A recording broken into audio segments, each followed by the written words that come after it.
മനുഷ്യനെ ചുറ്റിക്കാനുണ്ടോ വേണ്ട, ഞാൻ നിങ്ങൾ എവിടെല്ലാം അന്വേഷിച്ചു. ഇതെന്താ പൊലവിളിയാണോ? എന്താ പ്രശ്നം? ഒരു കത്ത് വന്നിട്ടുണ്ട്. ആരുടെ? അത്തപ്പാടി അന്ത്രുന്റെ. അത്തപ്പാടിയ? ആരവൻ? അവനോ? ബഹുമാനത്തോടെ സംസാരിക്കടാ. മഹാനല്ലേ മഹാൻ. കൊച്ചി പട്ടണത്തെ കിടുകിട വിറപ്പിച്ച മോഷ്ടാവാണ്. ഒരു കണക്കിന് ഈ തൊഴിലിൽ എന്റെ ഗുരുവാണ് അദ്ദേഹം. ആ നിലക്ക് ഞങ്ങളുടെ ഗുരുവിന്റെ ഗുരു. ആ ഗുരു. ഞാൻ പണ്ട് പെരുമ്പള്ളിയിലെ പെരുന്നാളിന് കുരിശു മോഷ്ടിച്ച് സെൻട്രൽ ജയിലിൽ കിടന്നില്ലേ, അന്ന് ഇദ്ദേഹം ഉണ്ടായിരുന്നു എന്റെ കൂടെ. അയ്യോ, തങ്കമായ മനുഷ്യനല്ലേ. അദ്ദേഹം ഇപ്പൊ പരോളിൽ ഇറങ്ങിയിട്ടുണ്ട്. ഇതെന്താണെന്ന് കേൾക്കണോ? എടാ പോലെ കൊച്ചുണ്ണി, നീയും ശിഷ്യന്മാരും തകർത്തു വാരുന്നുണ്ടല്ലേ? ഞാൻ അറിഞ്ഞു. എന്റെ പരോള് കഴിയുന്നതിന് മുമ്പ് നീയും പിള്ളേരും കൂടെ കൊച്ചിക്കൊന്ന് വാടാ തെണ്ടി. സ്നേഹം കണ്ട, നമുക്കിവിടെ ഒരു കലക്ക് കലക്കാം. ചെലവല്ല എന്റെ വക എന്ന് നിന്റെ ഗുരു അത്തപ്പാടി അന്ത്രു.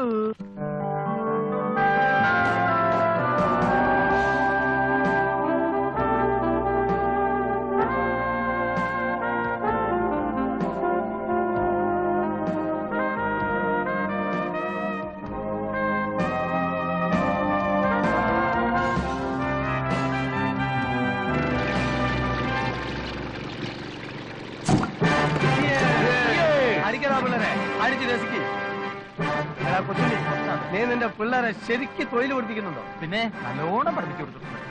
1.5 കൊല്ലം കൂടെ കഴിഞ്ഞാൽ എന്റെ ശിക്ഷ തീരും. പിന്നെ നമ്മൾ ഒരുമിച്ചൊരു മോഷണം നടത്തും. തീർച്ചയായും. മൂപ്പരെ നിനക്ക് ശരിക്കും മനസ്സിലായോ? കുഞ്ഞാലി വരയ്ക്കാറുമായിട്ട് നിരന്തരമായി ഏറ്റുമുട്ടി തകർന്ന അത്തപ്പാടി ആയിപ്പോയ ഒരു കടൽ കൊള്ളക്കാര കുടുംബത്തിലെ അവസാനത്തെ കണ്ണിയാണ് അത്തപ്പാടി അന്ത്രു, എന്റെ ഗുരു. കടലിൽ കൊള്ളയടിക്കാനുള്ള എന്താ ഉപ്പോ? എടാ കൊച്ചുണ്ണി, ഈ മാതിരി ആൾക്കാരാണ് ശിഷ്യന്മാരാക്കി കൊണ്ടെടുക്കുന്നത്. ഒന്ന് മിണ്ടാതിച്ചോ. എടാ മണ്ടന്മാരെ, പണ്ട് കാലത്ത് നമ്മളെ രാജ്യം വിദേശങ്ങളായിട്ട് വ്യാപാര ബന്ധം നടത്തിയിരുന്നു. അത് വിമാനത്തിലോ തീവണ്ടി മാർഗം ആയിരുന്നില്ല, കപ്പൽ മാർഗം, കടൽ മാർഗം. അന്ന് കിണ്ടല് കണക്കിന് സ്വർണ്ണം ഇവിടുന്ന് അങ്ങട്ട്, വലിയ അവിടുന്ന് ഇങ്ങോട്ട്, പെട്രോൾ ഇവിടുന്ന് അങ്ങട്ട്, എണ്ണ അവിടുന്ന് ഇങ്ങോട്ട്. ഈ സമയത്ത് എന്റെ കുടുംബത്തിൽപ്പെട്ട മഹാന്മാരായിട്ടുള്ള കടൽ കൊള്ളക്കാർ ആയിരക്കണക്കിന് കപ്പലുകൾ ഇവിടെ മുക്കിയിട്ടുണ്ട്. ഓ, അന്നങ്ങനെ മുങ്ങിപ്പോയ കപ്പലുകൾക്കാണ് ഇന്ന് മുങ്ങിക്കപ്പൽ എന്ന് പറയുന്നത്. ഗുരുവേ, യവന്മാർക്ക് വിവരം വരാൻ എന്തെങ്കിലും ഒരു മാർഗം പഠിപ്പിച്ചു കൊടുക്കണം. കുറച്ചു ദിവസം അവിടെ എന്റെ കൂടെ നിൽക്കണം. ഇപ്പൊ ടൈമില്ല, പരോളിലാണെങ്കിലും ട്രൈ ചെയ്യാം.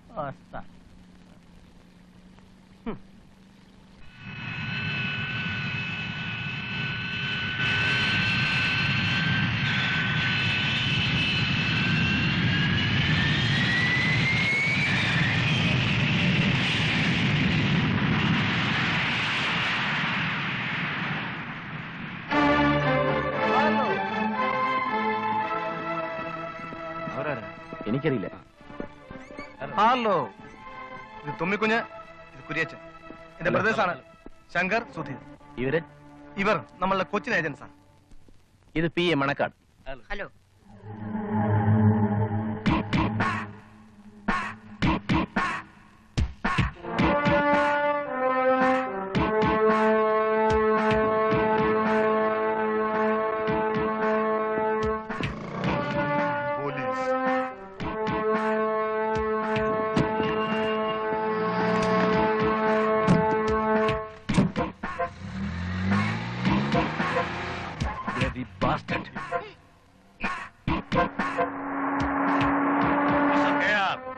സാധാരണ നിങ്ങളെ പോലുള്ള മുതലാളിമാര് എന്നെ പോലുള്ള പ്രൊഫഷണൽ കില്ലേഴ്സിനെ അയക്കാറേ ഉള്ളൂ, പക്ഷെ കൂടെ വരാറില്ല. നിങ്ങൾ അത് ചെയ്തു, അതും പട്ടാപ്പകൽ. നിങ്ങളുടെ ധൈര്യത്തെ ഞാൻ അഭിനന്ദിക്കുന്നു. തും ഏക് വീർ യോദ്ധ ഹൈ. അവരങ്ങനെ രക്ഷപ്പെടാൻ പോകുന്നില്ല. ഹമാരെ സിന്ദഗി കി സവാൽ ഹൈ. ഇന്ന് രാത്രി ഹോട്ടലിൽ വെച്ച് അവന്മാരുടെ കഥ ഞാൻ കഴിക്കും. എന്റെ കൂടെ വന്ന് നിങ്ങൾ ആ റിസ്ക് എടുക്കണമെന്നില്ല. കൂടെ വരുന്നത് റിസ്ക് എടുക്കാൻ അല്ലടോ കില്ലറേ. വിക്രമന്റെ മക്കള് ചോരയിൽ പിടഞ്ഞ് മരിക്കുന്ന എനിക്ക് കാണണം. എടോ കില്ലറേ, തനിക്കറിയാവോ, ഇന്ന് മദ്രാസിൽ കാണുന്ന അവന്റെ സാമ്രാജ്യമെല്ലാം എന്റേതും കൂടെയാ. ഈ കൊച്ചി കടപ്പുറത്ത് മച്ചുവാ തുഴഞ്ഞ് നടന്നവരാ ഞാനും വിക്രമനും. ഈ ബിസിനസ്സിൽ ഉയർച്ച ഉണ്ടായപ്പോഴൊക്കെ പപ്പാതിന്ന് അവൻ പറഞ്ഞിരുന്നു. ഞാനും അത് വിശ്വസിച്ചു. അവസാനം അവൻ എന്നെ ക്രൂരമായി വഞ്ചിച്ചു.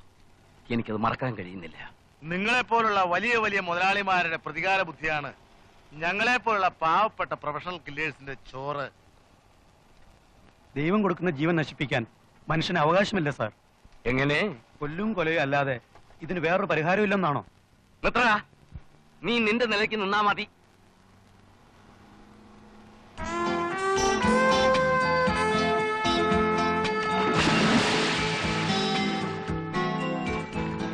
ഡാഡി ചീറ്റ് ചെയ്തെന്ന് പറയുന്നതിൽ വലിയ അർത്ഥമൊന്നുമില്ല. രണ്ടുപേരും കൂടെ മച്ചുവാ തോന്നിട്ടുണ്ടെന്നുള്ളത് ശരി തന്നെയാണ്.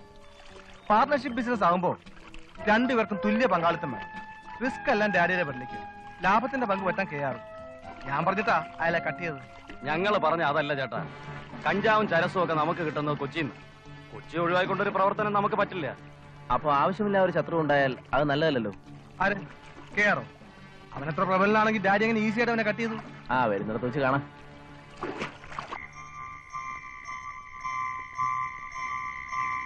നമ്മളിങ്ങനെ വെറുതെ ഇരുട്ടത്തിരുന്ന് കായലിലോട്ട് നോക്കിയിട്ട് എന്ത് കാര്യം? അതെ, തുടക്കമൊക്കെ കൊള്ളായിരുന്നു. ബിയർ, കോഴി, നാടൻ. ഗുരുവിന്റെ പോക്കറ്റിന്റെ ആപ്പീസ് പൂട്ടിയെങ്കിൽ ഞാൻ പിള്ളേരെ കൊണ്ട് പൊക്കോട്ടെ. ഓണ പോക്കിൽ വല്ല ചായക്കടയും മുറുക്കാൻകടയും കുത്തി തുറന്ന് സ്ഥലം വിട്ടേക്കട്ടെ. കൊച്ചുണ്ണി, എന്റെ വാസ്തവസ്ഥിതി അറിഞ്ഞാൽ കൊച്ചുണ്ണിക്ക് എന്നെ വിട്ടു പോകാൻ ഒക്കൂല. 3 കാര്യത്തിൽ ഇന്ന് വരെ ഞാൻ ഒരാളെ സഹായം തേടിയില്ല. അറിയാലോ? പെണ്ണെട്ടാൻ, കുട്ടികളുണ്ടാക്കാൻ, മോഷ്ടിക്കാൻ. ആ ബ്രെയിൻ ഇന്നും ഇരിക്കുന്നുണ്ട്. പക്ഷെ പണ്ടത്തെ പോലെ തടി കളിക്ക് പണിയെടുക്കാനുള്ള താക്കത്തില്ല മോനെ. പുരാണം നിർത്തി കാര്യം പറയാന്നേ. പാതിര തങ്കപ്പാ ഉണ്ടായി.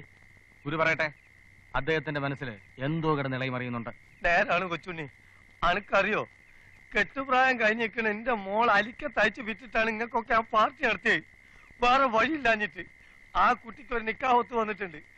കൊച്ചുണ്ണും ശിഷ്യന്മാരും എന്നെ സഹായിച്ചിട്ടില്ലെങ്കിൽ പരോള് കഴിയുന്നതിന് മുമ്പ് നമ്മളെ തടിതാ ഈ കായലുണ്ടാവും. എന്റെ ഗുരു അങ്ങനെ പറയരുത്. എന്ത് സഹായം വേണമെന്ന് പറ. ഗുരുവിന് ഞങ്ങളുടെ ഉയിര് വേണമെങ്കിൽ തരാം. നിങ്ങൾ കൊള്ളാവുന്ന രീതിയിൽ ഒരു മോഷണം നടത്തി തന്ന എന്റെ മോളെ നിക്കാഹ് നടക്കും. ചെറിയൊരു സ്ത്രീധനം, അത്യാവശ്യം ചില ആഭരണങ്ങൾ. സമാധാനമായിട്ടിരിക്കണം. ഗുരുവിന്റെ ബ്രെയിനും ഞങ്ങളുടെ തടിയും ഒത്തുചേർന്നാൽ പാലാട്ട് കോമന്റെ കോട്ടയ്ക്കകത്ത് കയറിപ്പോലും മോഷ്ടിക്കാം. കോട്ടയിലേക്കൊന്നും പോണ്ട. ഞാൻ ഇവിടെ വലിയൊരു ഹോട്ടൽ കണ്ടു വെച്ചിട്ടുണ്ട്.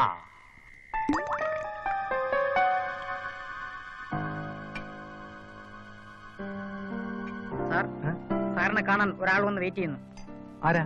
ചോദിച്ചിട്ട് പറയുന്നില്ല, അത്യാവശ്യമാണെന്ന് മാത്രം പറഞ്ഞു. വരാൻ പറയൂ. ശരി.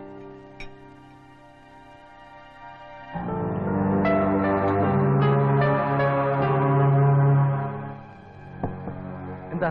ഞാൻ കെയറിന്റെ ഡ്രൈവറാണ്. ഒരു കാര്യം പറയാനുണ്ട്.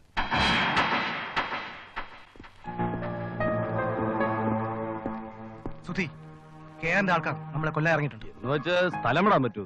വിക്രമന്റെ മക്കൾ അത്ര പേടിതൊണ്ടന്മാരല്ലെന്ന് കെയറിനൊന്ന് മനസ്സിലാക്കണം.